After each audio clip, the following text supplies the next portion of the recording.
Administração, Contabilidade e Logística da ETEC Zona Leste, e dos professores Michel e Leandro Pedrosa, que de forma espontânea vieram participar desta palestra. Este que vos fala é o professor Eniton Rodrigues Guimarães, autor do livro A Evidente Relação entre a Matemática Básica e a Educação Financeira. Educação Financeira para Todos, ultrapassando os limites da escola. Objetivos gerais: resgatar os conceitos da matemática básica, pouco contextualizada no ensino fundamental, e alinhá-los à educação financeira. Atender a todas as pessoas, independente do seu nível social e grau de instrução. Objetivo específico: atender às expectativas dos alunos das ETECs nos cursos de Administração, Contabilidade e Logística, além de suas bases tecnológicas no componente de cálculos financeiros em 3 níveis interdependentes de aprendizagem. Níveis interdependentes a saber. O primeiro nível a ser tratado é o nível básico, que são aqueles conceitos soltos da matemática pouco contextualizada nas escolas públicas. São eles expressões numéricas, regra de 3, potenciação, todos esses itens do ensino básico, da matemática básica. Muitas vezes os alunos nos perguntam: onde eu vou utilizar isso, para que serve? Então o nosso propósito é fazer esse link já na parte intermediária com os problemas contextualizados. No caso, como mostrar esse alinhamento, que é um dos diferenciais do nosso trabalho. E no nível avançado, nós vamos mostrar uma parte técnica, que são os conceitos, e outra parte de problemas contextualizados também. É importante salientar que em cada nível identificamos um diferencial. O que seria um diferencial? Diferencial é uma proposta diferenciada, seja ela inédita, inovadora ou não. Então, no nosso caso, nós começamos aqui com vários itens do livro, onde eu mostro a história dos números, a história da moeda, que são narrativas. Isso fica na parte introdutória, alinhada à história dos números, que não poderia ficar fora de um alinhamento com a matemática básica. A história da moeda, alinhada à educação financeira. Esses itens foram colocados de narrativas porque acreditamos que é resgatando os conceitos do passado que iremos entender melhor os conceitos do presente e futuro. Talvez, se os alunos não pesquisassem essas histórias só por curiosidade, mas sim por aprendizagem, eles não teriam essa dificuldade de entender a importância da matemática básica no ensino fundamental e médio. A matemática em si estão aqui, são esses itens: expressão numérica, grandezas proporcionais, porcentagem, crescimento percentual e potenciação. As expressões numéricas estão alinhadas aos problemas que usam fórmulas. As grandezas proporcionais, as taxas equivalentes, que é o segundo diferencial que nós vamos tratar nessa palestra. A porcentagem, ligadas aos problemas de juros simples e também aos problemas de porcentagem. Olha, vamos ver algum exemplo de problema de porcentagem importante que melhora aquela matemática básica onde os professores sempre falam com os alunos: resolvam essa porcentagem. Qual a porcentagem? 20% de 250, por exemplo, e fica nisso. O aluno realmente, ele fala: onde eu vou usar isso? Para que serve isso? Então, na realidade, a gente pode trabalhar também problemas como problemas de porcentagem simples, porcentagem por desconto, porcentagem por aumento. Tem muita gente que o patrão fala, você vai ter um aumento no seu salário de 20%. Como é que eu calculo isso? Você já está contextualizando aquela matemática solta. Outro problema, principalmente nessa época, final do ano, época de festa, se alunos vão na loja, a loja quer dar um desconto. Eu não sei calcular esse tipo de desconto. Como é que eu faço? Como é que ele vai ter poder de barganha, poder de negociação, se ele não entende ou nunca passaram para ele problemas contextualizados? Por isso que esse alinhamento é fundamental para nós, inclusive é alvo, né? É a capa do livro, é o título do nosso livro, a evidente relação entre a matemática básica e a educação financeira. Então, esse alinhamento é de muita utilidade para nós.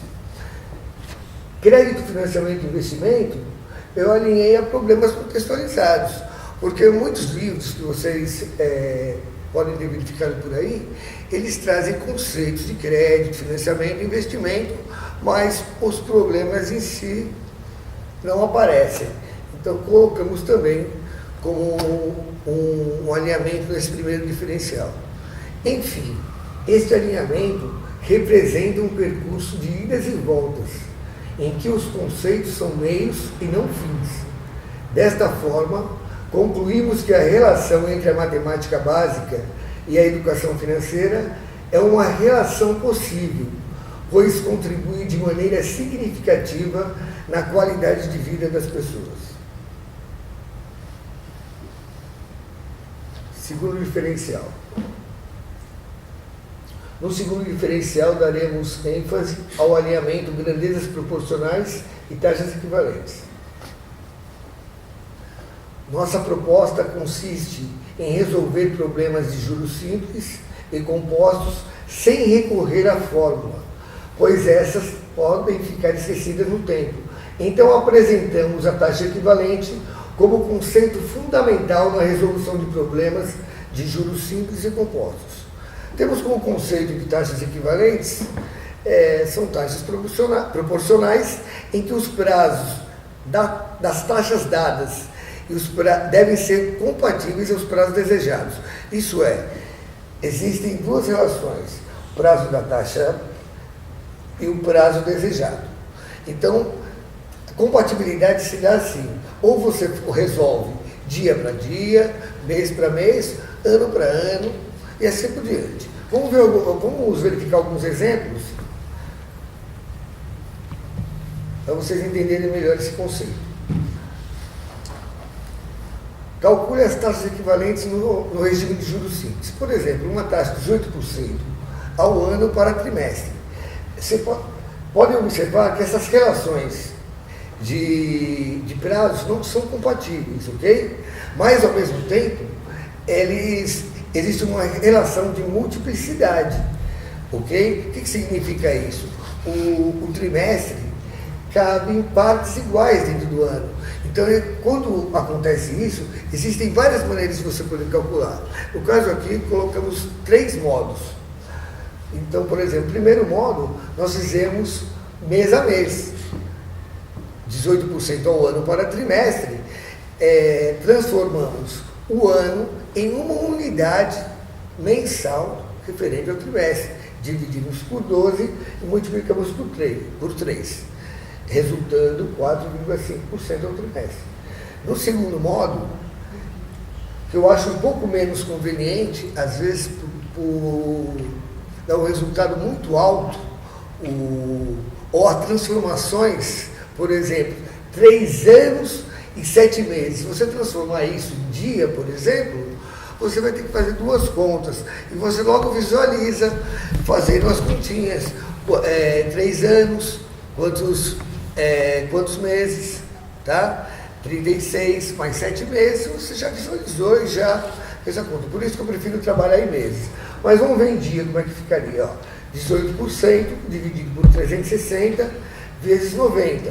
Significa que você está transformando a sua taxa equivalente em uma unidade daquilo que você deseja. E existe um modo direto, Nesse caso, devido a esses prazos serem múltiplos, entendeu? Daí você divide 18% por 4, por quê? No ano, quantos trimestres abrindo do ano?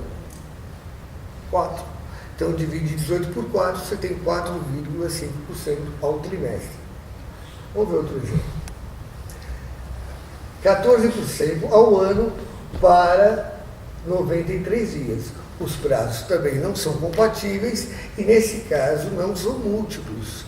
Então, só existe uma maneira de você fazer: transformar o prazo da taxa em uma unidade dia e multiplicar pelos dias desejados. Então, pegamos 14%, dividimos por 360 vezes 93, resultando 3,62 para 93 dias. Taxas equivalentes compostas. A diferença básica é que os juros compostos são acumulados a N períodos. Então, taxas equivalentes compostas são taxas proporcionais acumuladas a N períodos a partir do inicial, em que os prazos das taxas dadas devem ser compatíveis aos prazos desejados, isto é, dia para dia também, né? Mês para mês, ano para ano. A fórmula geral é 1 mais I elevado a N menos 1 vezes 100. Outra possibilidade, que eu encaro até como um diferencial, que poucos livros tratam dessa forma, é você trocar o prazo N por dividido em duas partes, prazo desejado e prazo da taxa. Isso é muito fácil, fica muito fácil para o aluno identificar quando os prazos não são compatíveis. Por exemplo, se você tiver um exemplo assim, de transformar uma taxa de 15% ao ano para 3 anos, é muito simples, você só eleva a 5 e acabou o problema. E quando a taxa é dada a ano e pede, igual acontece muito no seu cheque especial, as taxas que aparecem no seu extrato, ela é taxa anual ou taxa mensal. Mas você não usou todos os dias, tá? Você não usou todos os dias o cheque especial, você usou 15 dias apenas. Então, você tem que fazer essa transformação de prazo desejado e prazo da taxa. Então, vamos ver um exemplo aqui, tá? Para tirarmos essa dúvida.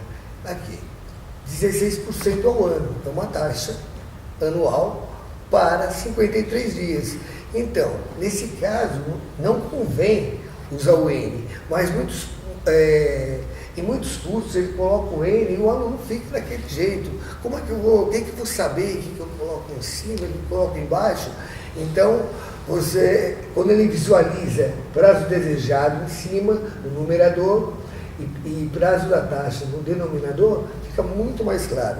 Então, nesse caso aqui, ficaria toda taxa capitalizada, ela tem que ser somada a 1. Então, IK, que é uma sigla americana, que significa taxa equivalente, é igual a 1 mais I elevado a N. Esse N dividido em duas partes, prazo desejado e prazo da taxa, menos 1 vezes 100. Então, nesse caso aqui, ficaria 1 mais a taxa em decimal, 1 mais 0,16, elevado ao prazo desejado, que é 53, dividido por 360, menos 1 vezes 100, dividindo 53 por 360, dá 0,15, nós estamos trabalhando com duas casas,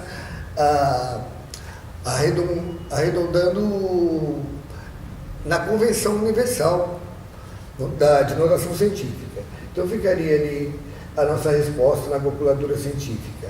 1,16, y elevado a x, ou aquele chapeuzinho, que significa siglas de potenciação. Significa 1,16 elevado a 0,15 menos 1 vezes 100, que resultou 2,25 para 53 dias.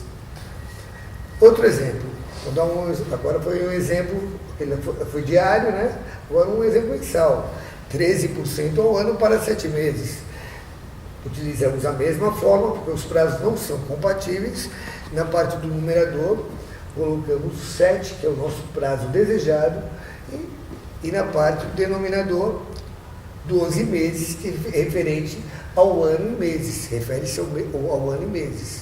Então fica 1,13 elevado a 0,58, que é a divisão de 7 por 12, menos 1 vezes 100, resultando 0,35 para 7 meses. Na calculadora científica, 1,13, y elevado a x, ou chapeuzinho, 0,15 igual, menos 1 igual, vezes 100. Mais um exemplo. Foi onde eu falei para vocês que não convém você trabalhar muito com dias. Por quê? Senão você teria que pegar 2 anos vezes 360, mais 7 meses, 7 vezes 30, somar. Olha como você perde tempo fazendo essa continha. Aí não, aí você já visualiza logo. 2 anos, 24 meses.